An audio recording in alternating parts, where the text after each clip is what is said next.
Kamu dilahirkan dengan segala yang dibutuhkan, hanya perlu bangun. Ada sebuah kebenaran universal yang sering diabaikan banyak orang.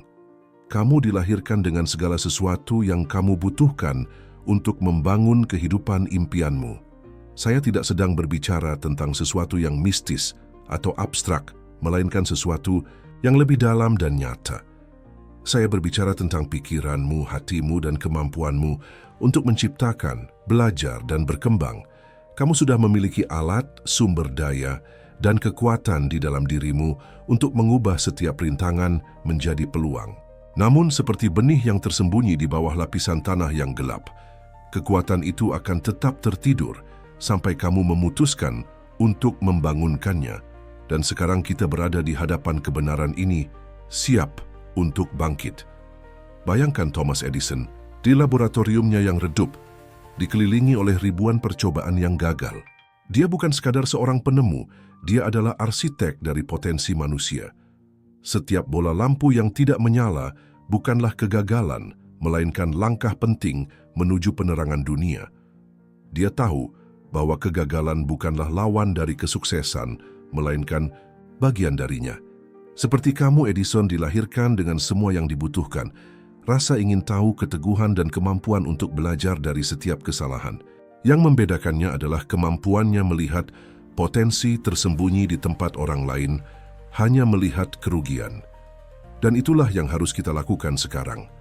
Membuka mata kita pada kehebatan yang sudah ada di dalam diri kita. Pola pikir adalah langkah pertama dalam perjalanan ini. Pola pikir ibarat kompas yang mengarahkan kapal. Jika kompas menunjuk pada ketakutan, keraguan, atau kekurangan, tujuan akan selalu tidak pasti. Namun, jika kamu mengarahkan kompas itu menuju pertumbuhan, kelimpahan, dan keyakinan teguh pada potensimu, jalur yang harus ditempuh akan menjadi jelas. Pola pikir yang tepat dimulai dengan pilihan sehari-hari untuk melihat tantangan sebagai peluang yang terselubung.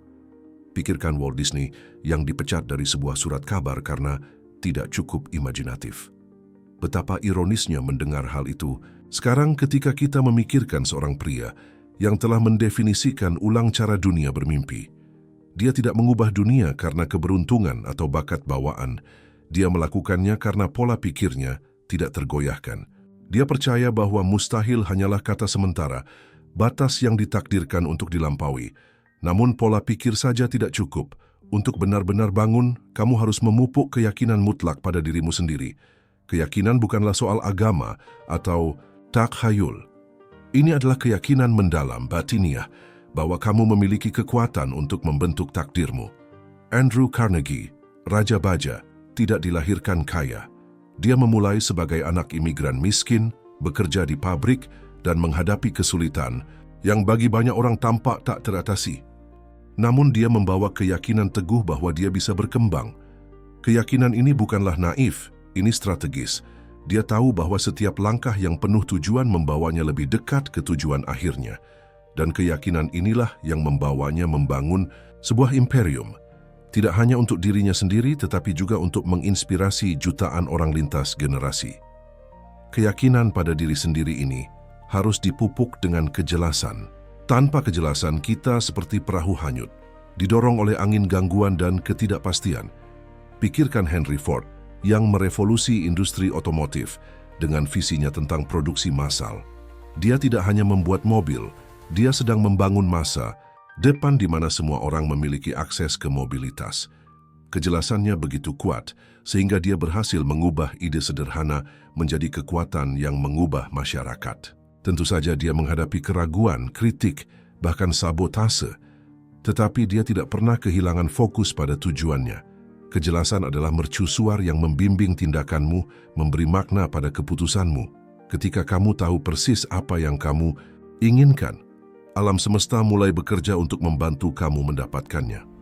Lalu datanglah visi. Visi bukan hanya tentang memimpikan masa depan, tetapi melihatnya dengan begitu jelas sehingga rasanya sudah ada.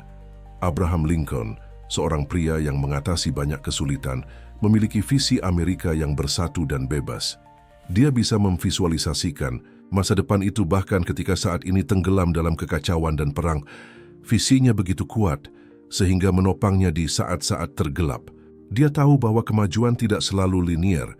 Ada hari-hari ketika kamu maju 2 langkah dan mundur 1 langkah. Tapi dia juga tahu bahwa selama visinya tetap hidup, hasilnya tidak terhindarkan. Visi adalah bahan bakar yang menjaga perjalananmu, yang mengubah yang abstrak menjadi konkret. Namun visi tanpa tujuan seperti mobil tanpa mesin. Tujuan adalah apa yang memberi makna pada apa yang kamu lakukan, mengapa yang melampaui apa. Steve Jobs tidak mendirikan Apple hanya untuk memproduksi produk teknologi. Dia mendirikan Apple untuk mengubah dunia. Tujuan ini begitu kuat sehingga menarik orang-orang yang berbagi hasrat yang sama dan percaya pada visi yang sama. Ketika kamu menemukan tujuanmu, kamu tidak hanya bekerja, kamu hidup. Kamu tidak hanya menyelesaikan tugas, kamu menciptakan sesuatu yang lebih besar dari dirimu sendiri. Tujuan adalah apa yang membuatmu bangun setiap pagi dengan energi baru, meskipun jalan itu sulit. Disiplin adalah langkah berikutnya, dan mungkin yang paling sulit. Merasa termotivasi selama beberapa menit, jam, atau bahkan hari itu mudah. Tetapi, disiplin adalah apa yang menopang perjalananmu ketika motivasi memudar. Disiplinkan dirimu untuk bertindak, bahkan ketika tidak ada tepuk tangan, bahkan ketika tidak ada yang melihat. Disiplinkan dirimu untuk tetap fokus, bahkan ketika dunia mencoba mengalihkan perhatianmu. Disiplinkan dirimu untuk terus belajar, untuk terus berkembang. Madam C.J. Walker, wanita Afrika-Amerika pertama yang menjadi jutawan di Amerika Serikat, tidak mencapai kesuksesan secara kebetulan. Dia mendisiplinkan dirinya untuk bekerja tanpa henti, belajar, dan bereksperimen, sampai menemukan formula sempurna untuk produk rambutnya.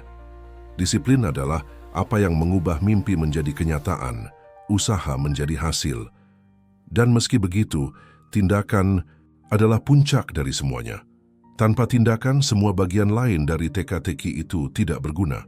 Napoleon Hill menulis dalam Think and Grow Rich, pengetahuan tanpa aplikasi seperti peta yang tidak pernah digunakan. Kamu bisa memiliki pola pikir yang tepat, keyakinan teguh, kejelasan visi, tujuan, dan disiplin, tetapi jika kamu tidak menerapkannya, semuanya tidak penting. Tindakan adalah apa yang menggerakkan dunia, yang mengubah ide menjadi dampak. Rosa Parks tidak mengubah sejarah karena memiliki ide brilian. Dia melakukannya karena memiliki keberanian untuk bertindak, menolak meninggalkan kursinya di bus yang terpisah. Tindakannya menginspirasi jutaan orang dan mempercepat gerakan hak-hak sipil. Rasa syukur adalah tanah tempat semua kualitas ini berkembang. Ketika kamu bersyukur, kamu mengakui nilai dari apa yang sudah kamu miliki, yang membuka ruang untuk menerima lebih banyak lagi. Rasa syukur bukan hanya perasaan, ini adalah sikap, gaya hidup.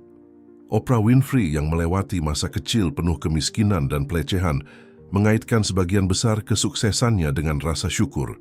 Dia belajar untuk bersyukur atas kemenangan kecil, pelajaran yang dipelajari, dan orang-orang yang melintasi jalannya. Rasa syukur ini mengubah pola pikirnya, memperluas visinya, dan memperkuat ketahanannya. Ketahanan adalah apa yang membuat kita tetap berdiri ketika dunia mencoba menjatuhkan kita. Ini adalah kemampuan untuk beradaptasi, memperbarui diri, dan terus maju bahkan ketika tanah di bawah kakimu runtuh. Nelson Mandela menghabiskan 27 tahun di penjara yang keras. Kebebasannya dicuri, ditempatkan dalam kondisi tidak manusiawi. Namun dia tidak keluar sebagai korban, melainkan sebagai pemimpin yang ketahanannya menginspirasi seluruh bangsa.